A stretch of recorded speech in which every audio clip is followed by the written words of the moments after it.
Well, good afternoon, good morning, good evening, wherever you are. I hope you're having a great day. I'm here with Adil Amarsi. I got it right? Yeah, you got it right. There's one of the joys about working worldwide is you get people, and for me, when I go some places, people say McCarthy, very strange name, so I do understand.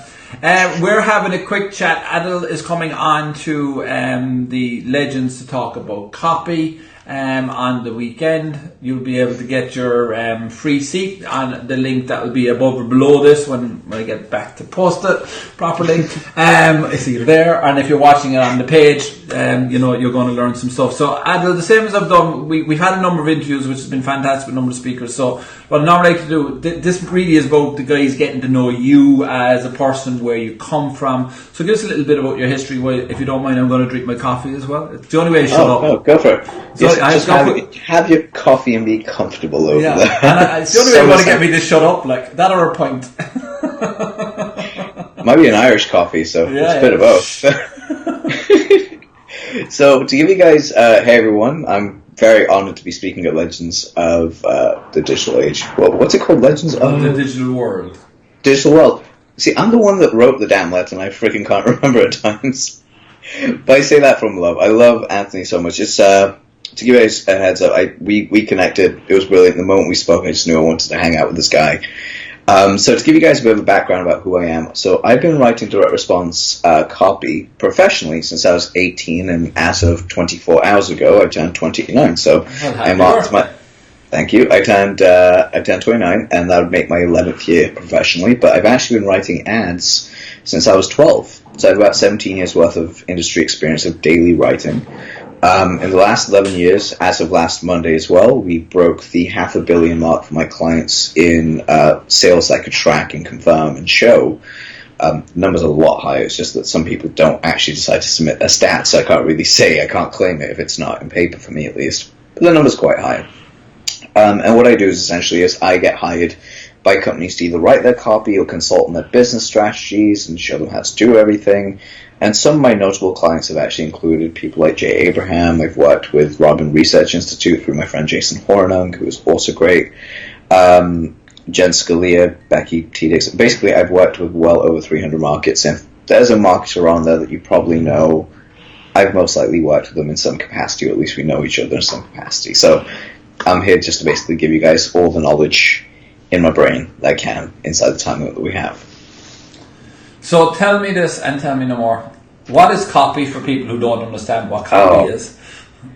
Okay, simplest way I can put that, it is being able to sell stuff without having to be there. So the nice way of putting it is, say for instance you did, if I asked you to speak to 100 people and sell your stuff, I guarantee you by about the 50th one you'd start feeling a little bit, not discouraged, but your energy would start to deplete. Because you speak to 100 people, you've got to give them 100 times the energy, it can be a bit draining.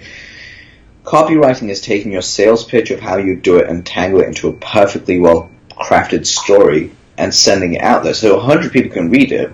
By the 50th person that reads that story, you're not going to be tired at all. You're going to be elsewhere doing other things. So that's what it is. It is leveraging sales in a way that brings in customers and clients for you for the long term. And being able to repeatedly use it without it tiring or you tiring. So, Thomas, yes, it was $500 million if you heard right. Yes, you did hear right. Yes, it is $500 million that I can track. Kevin Polly. Kevin's another friend. This is not bad for a part-timer. I know, right? Tell me about it. How dare I? Imagine if he worked for a living, what would happen? I've actually set my consulting days, so I only work Tuesdays and Thursdays now, so it's even worse. I spend most of my time just podcasting or relaxing or doing some weird things. Yeah, because I know Tom as well. He's a copywriter. I think he's over in Asia at the moment. So he's Thomas Bell. Oh, I know Tom. Hey, Tom. Guy's great. I love that guy. I remember from, I don't think he and I have actually spoken in many, many, many, many years, but I remember him. He's a great guy. Yeah, great copywriter. He came over to one of Nick James's events, so we met at that. So if I have a business, he said I thought 150 million was impressive. Lol. It is impressive, Tom. If I had 150 million in the bank, I'd be very impressed with myself. Yeah, that's it. Oh, just to clarify, that's for clients. I don't have $500 million in my bank. If I did, I don't think I'd be here today. Mainly because I'd be on an island. Thanks very much. No. Let me explain. What I was going to say was, I'd be on an island planning world domination. Let's get that correct, because, you have to be a little bit evil when you're like that. But in reality, I'd still be having a conversation with you, because you crack me up and you guys just saw my baby leopard cat. It's not really, it's a Bengal, but he looks like a tiny leopard.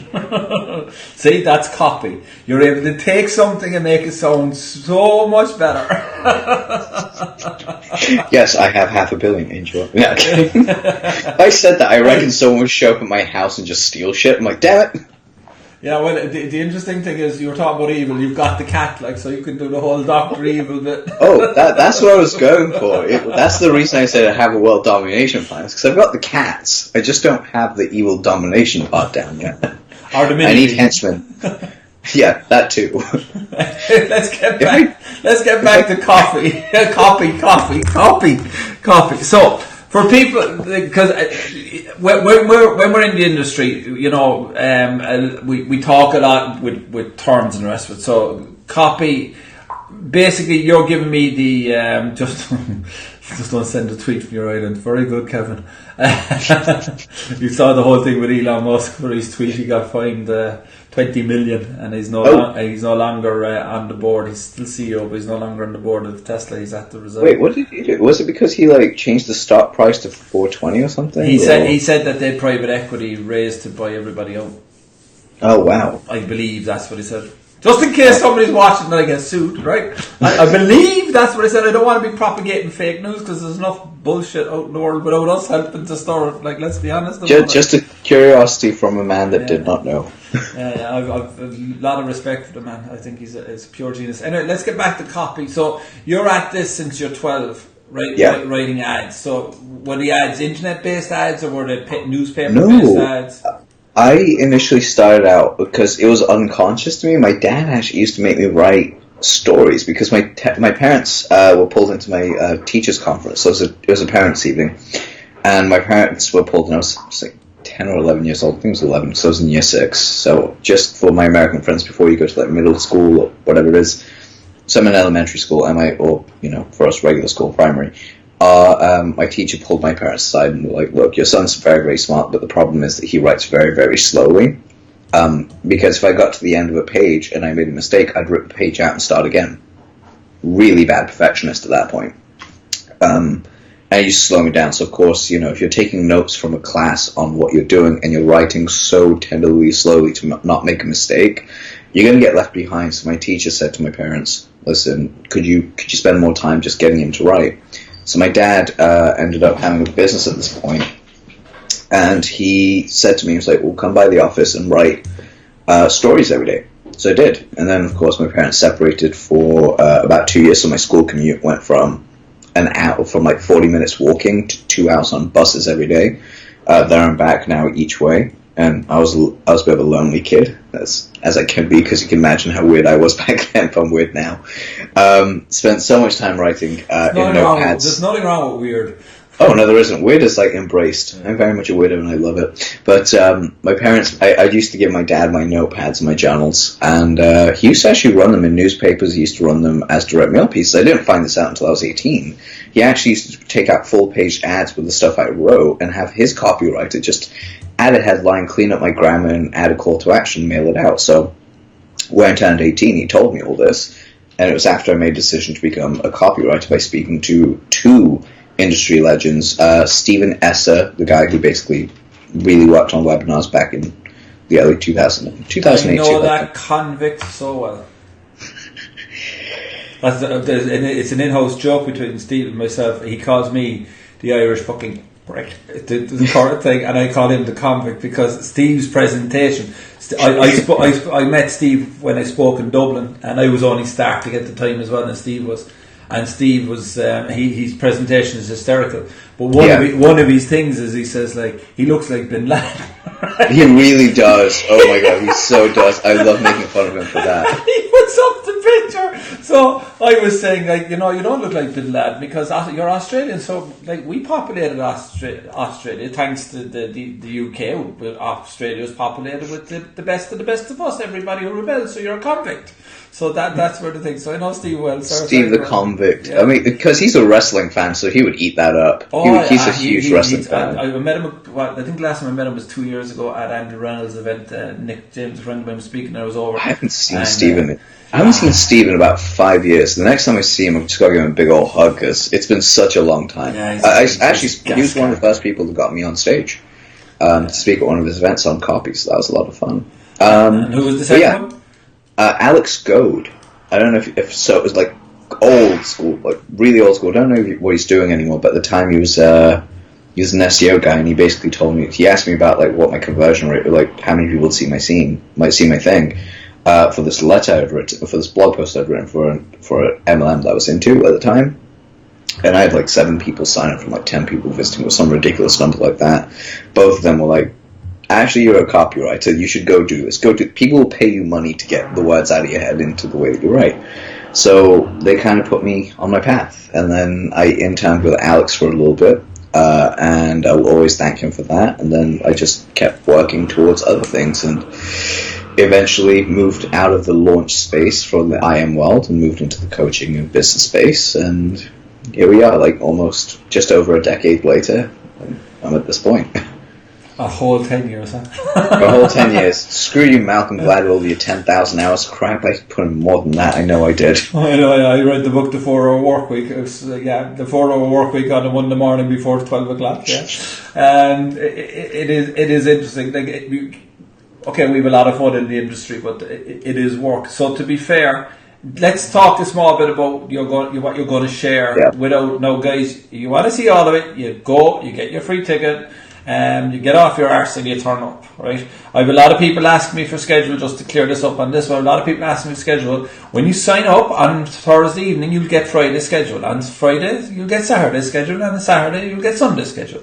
Because that's the way it works. Because the interesting thing is that you turn up to see one person, then you meet someone like Adil that you may not have heard of, or you have heard of, or whichever, and then you find out something new that's going to blow your business. So let's give them...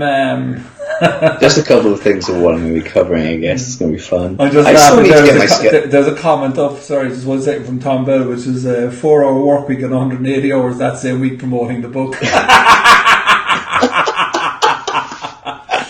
Yes, Tom, I feel you. I fucking love Tom. That dude is so funny. I love him. So, give us a couple of bits. A couple of things that you're going. Do you know what we're going to do? So I'm going to put you on the spot. I'm going to tell you, come up now with some copy. Very. Oh, for fuck's sake! I know. Yeah, this is live. This is live TV, honey. Yeah, fine. Let's go do it. Let's go do it because I did this with you last time. So let's do. Bit of copy on why they should turn up to see your... Oh, okay. So why you should turn up to see my thing? Well, first of all, I'm going to tell you, this entire thing I'm doing for you is completely brand new. This is 100% unveiled. I don't talk about the shit ever. And the only reason I decided to do it for you is because A, you're a friend, and B, well, I thought it would be time to actually really shake up the circles a little bit. So what I'm going to be talking about mostly is... so everyone knows what avatar creation is anyway, and it's been done to death, but... The problem that I have with that is not everyone really looks at what I call the psychographics of exactly where your customer is, and they should, but they don't. Or at least if they don't talk about it publicly. I'm going to show you exactly how I get to the psychographic detail, but more importantly, how I end up living inside my customer's brain for about a week, and then I know exactly what to write to them to sell to their audience. It's a powerful thing. So from a copywriter standpoint, it's great to understand because you're like, oh, I can sell more of their stuff and the client's happy and doesn't annoy me. But from the customer end user experience, they can relate on a whole different, deeper level, and it's incredible. I am going to be talking about how to use testimonials and bonuses properly because so very few people actually understand that. Like, testimonials are good, bonuses are done to death, yay. But where you place them in your sales letter is kind of evident and key, and a lot of people don't do it. I say a lot of people because I get hired to critique stuff, and you see all in there, and it's always like, yeah, move this out of the way, make sure it works, what words to actually use, what words not to use. But I'm going to tell you right now, the reason you want to show up to this thing more than anything else is most likely Anthony's going to force me to do a Q&A session. And if anything from that perspective, I don't know how to shut up. I really don't. You can ask me a question and I will just go at you. I'll figure out who you are and I'll just go at you and be like, here's everything you need. And you'll sit down and you'll try and ask me, what did you just say? Tom just gave you a headline there. Adil writes the copy. Everyone tries to steal. Come see him live, but only if you like money. Yeah, that too. That works. Come steal my shit. Tom just beat me to it. Damn you. Love it. But what I was going to say was, one of the things I really will be doing is I will forget 90% of what I say the moment it leaves my mouth when I'm in that situation, simply because I'm into what you need to do, and that's how I do it. So if you want to show up and get there, make a ton more money, understand how to convert your sales and leads and everything else, and stand out of the crowd using the story that you were born to tell, then yeah, I'm going to show you how to do that, because that's what we do. That's how I do it, is I show you how to find what is your core authentic story, how to use it to make you a ton of money, and also find out who to speak to. That's what we're going to be covering, and I'm going to be going through all of that as well. And plus, obviously, I get to make fun of Tony the entire time. Why wouldn't I? Yeah. Why not? Why not? My family does it every day, so you might as well. Exactly. We are your family, Tony. Hey, I've enough. I've 5 kids. I've enough. I don't. Sure, there wasn't a 6th brown one, so I'm just hoping. Adopt me. So, Adil, thanks very much for coming on, man. It's been fun. As you gathered, folks, we'll have a laugh and a bit of fun as well. Fraser, Willie says... Fraser. Of course, Fraser, get your ass on there. I'm telling you right now, just show up. He's one of my juniors. I fucking love him. He's the guy that I worked with that guy immensely. He's a really good guy. So, when you heard it from the horse's mouth, as they say over here. Exactly. So, folks, have a great day. Adil, thanks very much. Looking forward to, always learning more and more every time we chat. And we will see you guys on, Go to Legends. It's on next weekend. It's a full 2.5 day event. It runs live, solid. You do get the night off, but it's the closest thing to a real world event that you get online, because we just run. You register once, you're solid the whole way through, and you will be getting emails out then with the different schedules and the rest of it. But come on, we'll have some fun, and you'll learn an absolute ton of stuff from a load of different geniuses who are going to show you how to blow your business, including that. Adil, thanks for taking the time out to chat. Thanks, man. Especially since I know that you're still hungover. Still tired, not hungover. Yeah, but I wouldn't say it. Take it easy, folks. I don't have an Irish whiskey. I don't have an Irish coffee, so technically. So you're not. Need to work on that. All right, guys, have a great one.